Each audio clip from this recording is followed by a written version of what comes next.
नमस्कार। गुड रहस्य ज्योतिष केंद्र में आपका हार्दिक स्वागत है, अभिनंदन है।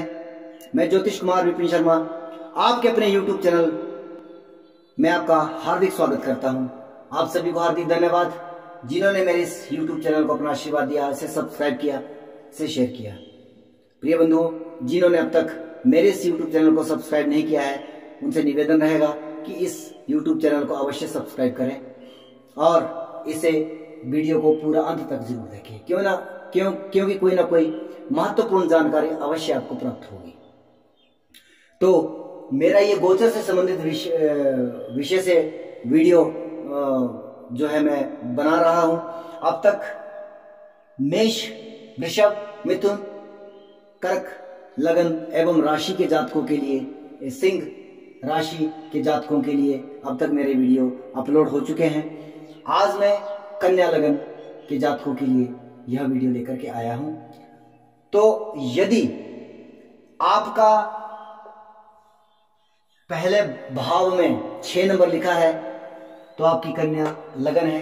अगर आपका चंद्रमा 6 नंबर पर लिखा है तो आपकी राशि कन्या है और आप इस वीडियो को देख सकते हैं। और इस वीडियो की जो विशेषता है वह नववर्ष, जो हमारा सनातन पंचांग जब से प्रारंभ हो रहा है 2 अप्रैल 2022 से और 21 मार्च 2023 तक जो है यह रहेगा। और महत्वपूर्ण 4 बड़े ग्रह, बड़े इसलिए क्योंकि 2.5 साल तक शनि एक राशि में गोचर करता है। लगभग एक वर्ष या उससे अधिक देवगुरु बृहस्पति एक राशि में गोचर करते हैं। राहु और केतु 1.5 वर्ष यानी कि 18 महीने तक एक राशि में गोचर करते हैं। इसलिए इन 4 ग्रहों का अत्यंत महत्व बढ़ जाता है ऑल ओवर प्रेडिक्शन के लिए, विश्लेषण के लिए। जी हाँ, निश्चित तौर पर वरीख और अंतर जो विश्लेषण होगा या नजदीक जो विश्लेषण होगा वह मेरी आपकी मंथली प्रेडिक्शन पर आएगा। हर महीने में आपको 12 के 12 राशि लग्नों के अकॉर्डिंग जो है वो वीडियो बना करके अपलोड करूंगा। आप इस चैनल को सब्सक्राइब और बेल आइकन को ऑल पर क्लिक करके रखें ताकि मेरे वह वीडियो भी आपको प्राप्त हो सके। ये मोटे मोटे तौर पर आपके वर्ष भर में क्या घटनाक्रम रह सकता है उसके मुताबिक बनाया जा रहा है, क्योंकि मैंने इसमें 9 के 9 ग्रहों को नहीं लिया है। और किसी वीडियो में मैंने लग्नेश को थोड़ा बहुत महत्व दिया है। जैसे कर्क लगन के लिए दिक्कत आ जाती है, वहां पर 2.25 दिन के लिए चंद्रमा रहता है, इसलिए मैंने उसके लिए एक अलग प्रकार का निश्चय किया है कि मैं आपको महीने के महीने जो है वह गोचर से संबंधित वीडियो आपको देता रहूंगा। और यह गोचर जो है केवल गोचर के माध्यम से आपको फल प्राप्त हो जाएगा ऐसा निश्चित नहीं है। अगर इसमें आपकी लगन कुंडली और दशा अंतरदशाएं काम कर रही है तो ये 100% आपके ऊपर काम करता हुआ दिखेगा। और मैं वह तरीका भी आपको बताऊंगा कि आपने अपनी लगन कुंडली में दशाएं अंतरदशाएं किस ग्रह की देखनी है, उसके अकॉर्डिंग आपको कौन सा परिणाम मिलने वाला है। सबसे पहले बात करते हैं गोचर की। 13 अप्रैल 2022 को देवगुरु बृहस्पति कुंभ राशि को छोड़ करके अपने जो है स्वग्रही हो रहे हैं मीन राशि में। और 29 अप्रैल 2022 को शनिदेव अपनी सामान्य राशि को छोड़ करके अपनी मूल त्रिकोण राशि कुंभ में प्रवेश कर जाएंगे। लेकिन यह गोचर कुछ समय के लिए है, पर्टिकुलर गोचर नहीं है, पार्ट टाइम गोचर है शनिदेव का। यह गोचर रहेगा 29 अप्रैल 2022 से 12 जुलाई 2022 तक। उसके बाद यह वापस पुनः मकर में आ जाएंगे और मकर में यह लगभग जो है 17 जनवरी तक रहेंगे। 17 जनवरी तक वह मकर में रहेंगे। उसके बाद पर्टिकुलर और लगातार इनका गोचर जो है वह अगले 2 वर्षों के लिए जो है कुंभ राशि से होगा। लेकिन इस बीच में क्या कुछ घटनाक्रम रह सकता है। राहु एवं केतु ये दोनों एक साथ गोचर करते हैं। राहु जो है वह अभी वृषभ राशि में गोचर कर रहे हैं और 17 मार्च 2022 को इनका जो है गोचर परिवर्तन हो रहा है, या मेष राशि में गोचर करना प्रारंभ करेंगे। लेकिन राहु और केतु शेडो प्लेनेट है, छाया ग्रह है, इसलिए जब भी यह राशि बदलते हैं तो इनका 15 या 20 दिनों का जो वह राशि है, पूर्ण राशि परिवर्तन जो है इनका नहीं हो पाता है। इसलिए अगली जो डेट है वो 12 अप्रैल को जो है इनका पूर्ण राशि परिवर्तन मेष में हो जाएगा, क्योंकि ये छाया जो है इनकी कुछ हद तक पिछली राशि में भी रहती है। या इसके बहुत सारे और आयाम हो सकते हैं, लेकिन मैंने इसको, जब से मैं इस ज्योतिष जगत में हूं, मैंने इसको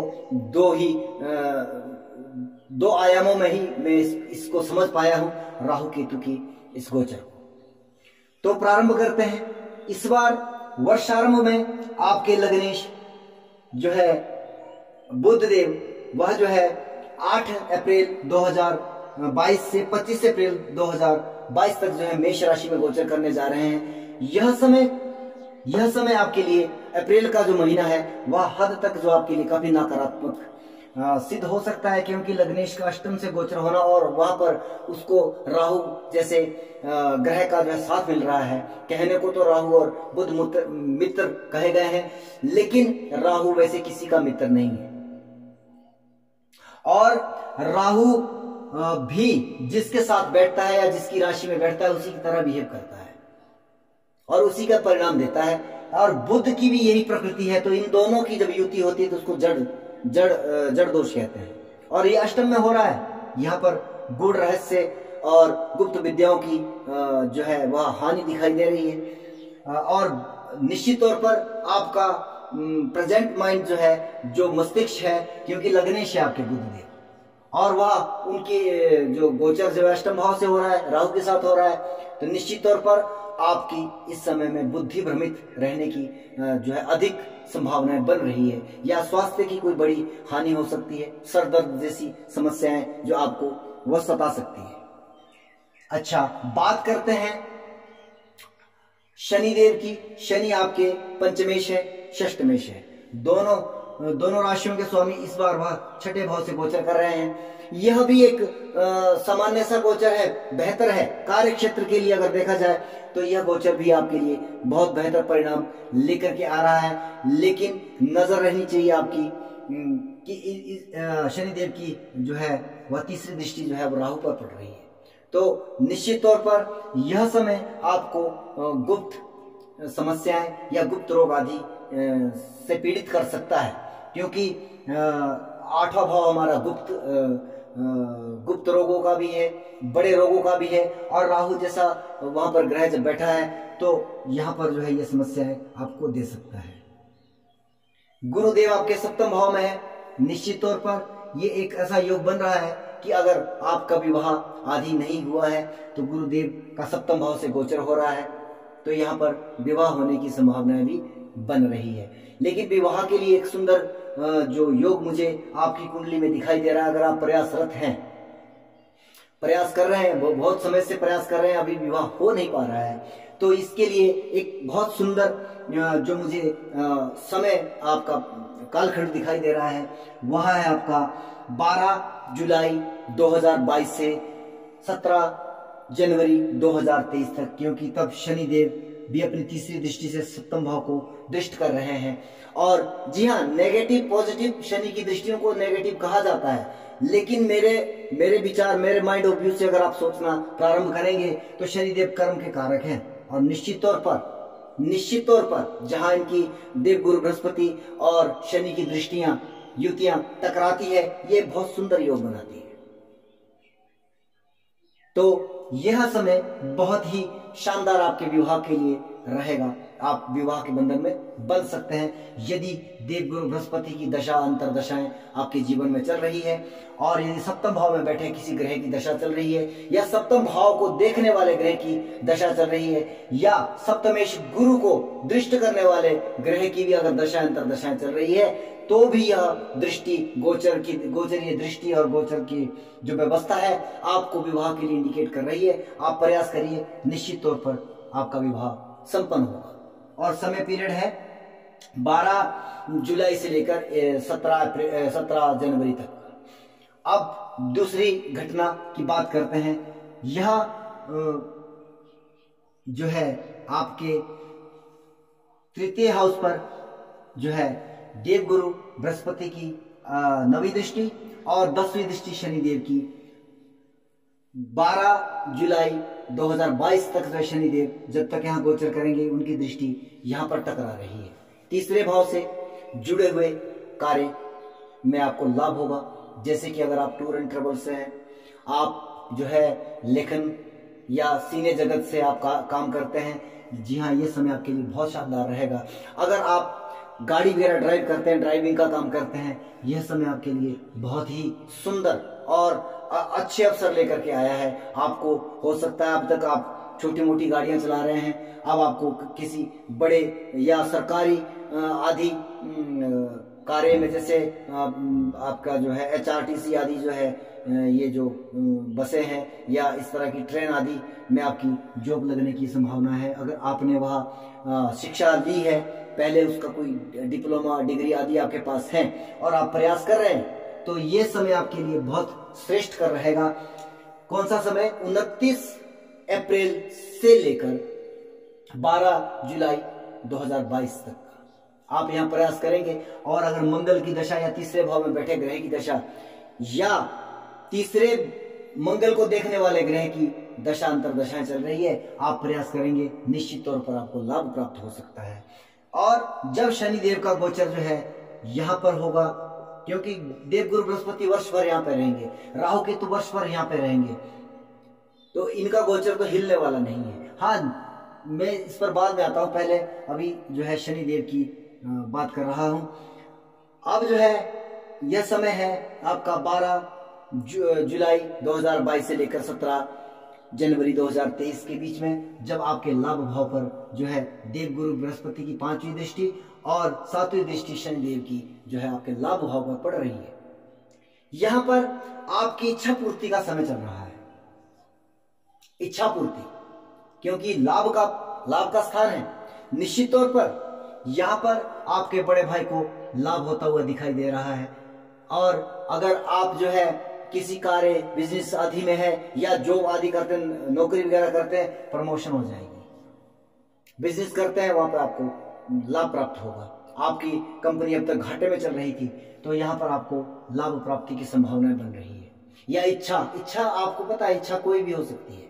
इच्छा पूर्ति का भाव है लाभ भाव। अगर उसमें साथ मिल जाता है आपकी दशाओं का, अगर चंद्रमा की दशा अंतरदशा या एकादश भाव में बैठे ग्रह की दशा अंतरदशा एक्टिवेट है उस समय में, तो यह 100% इवेंट होने की संभावना है। 100%। आप मेरे इस वीडियो को संभाल करके रखिएगा। अगर वो जो मैं कंडीशन बता रहा हूं, अगर आपकी कुंडली वो फिलअप कर रही है, निश्चित तौर पर आपको ये इवेंट होगा।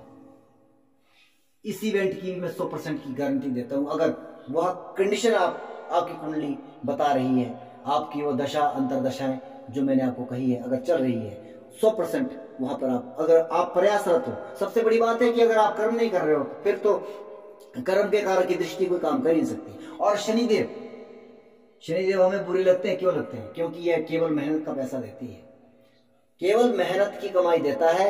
ऐसा नहीं है कि आप पढ़े सोच रहे हैं, विचार कर रहे हैं, तब आपको कुछ धन प्राप्ति होगी या लॉटरी जुआ सट्टा आदि, ऐसा कुछ नहीं होने वाला है। ना आप लखपति बनोगे ना करोड़पति बनोगे। आपकी मेहनत की जो है वह इस समय रिस्पेक्ट होगी।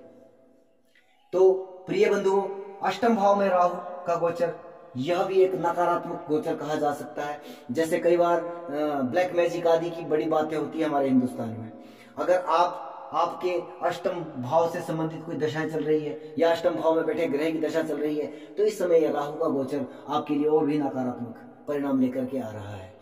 आपके ऊपर जल्दी से किसी नेगेटिव ऊर्जा का एकदम प्रभाव हो जाता है, एकदम आप बीमार पड़ जाओगे, एकदम आप ठीक हो जाओगे। इस तरह की सिचुएशन आपको ये राहुदेव दे रहे हैं। दूसरे भाव में केतुदेव डिटैचमेंट मुक्ति के कारक है दूसरे भाव में। जी हाँ, ये परेशानी देगा, धन से लेकर के आपके बैंक बैलेंस को हिला करके रखेगा पूरे 1.5 वर्ष के लिए। ये 1.5 वर्ष यहाँ पे रहेंगे, राहुदेव 1.5 वर्ष यहाँ रहेंगे। और हाँ, आपका पर्टिकुलर जो टाइम में निकाल करके रखा है वह 2 समय है आपके 8 अप्रैल से लेकर 25 अप्रैल तक। पहला, क्योंकि आपके लग्नेश बुध जो है वह अष्टम भाव से गोचर करेंगे। और दूसरी जो मतलब नेगेटिव प्रभाव वाला जो समय है वह 1 अगस्त से लेकर 21 अगस्त तक का, क्योंकि आपके बुध देव जो है द्वादश भाव से तब गोचर करेंगे।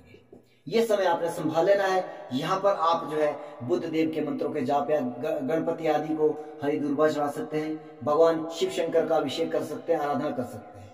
तो प्रिय बंधुओं, आप सभी के लिए हार्दिक धन्यवाद। आप इस YouTube चैनल को सब्सक्राइब करें, शेयर करें। जय हिंद,